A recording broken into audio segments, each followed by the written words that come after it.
Are you constantly getting one tapped in Valorant? Does it feel like your opponents are predicting your every move? This might not be due to your aim, reaction times, or game sense, but actually because you're misusing your movement. In today's video, I will be giving you 5 easy, simple tips that can help you improve your movement and win more fights in Valorant. So let's jump right in.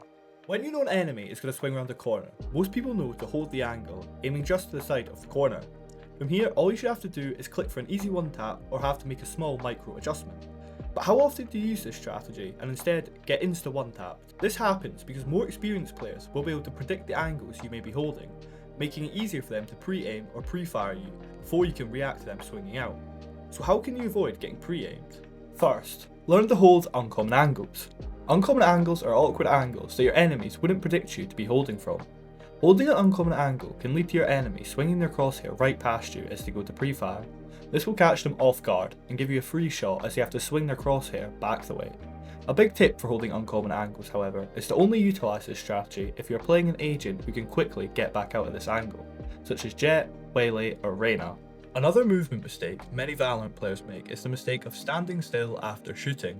It's important that you stand still and then move in order to displace the enemy's crosshair as they go to shoot back. You can practice this sidestepping movement in death matches. You'll also find this helps a lot in avoiding getting one-tapped by a third party.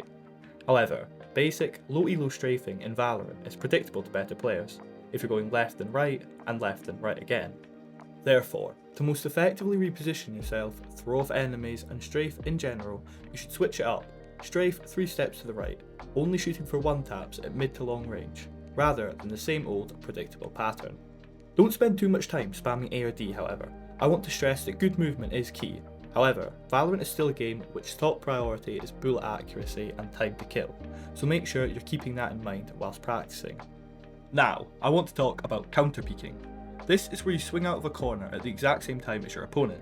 You can do this by hearing their footsteps or off the external information you have via your team's util.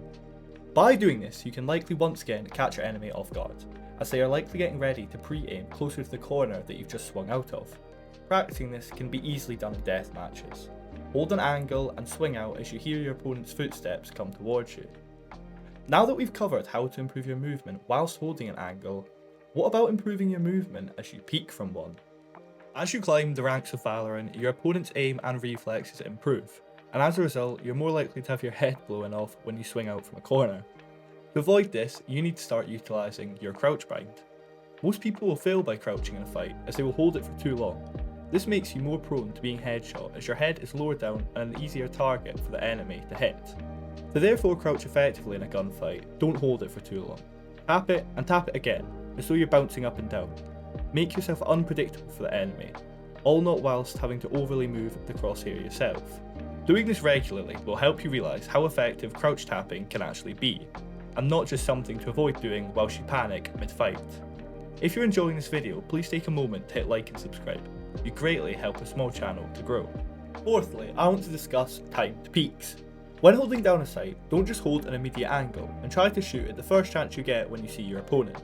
Instead, break the sight down in your head. Think about the different ways in which your enemy will have to enter the sight and maintain good trigger discipline to wait until an easier time to swing out, where your enemy is more exposed and will be easier for you to headshot. For example, think about the B site on Pearl map.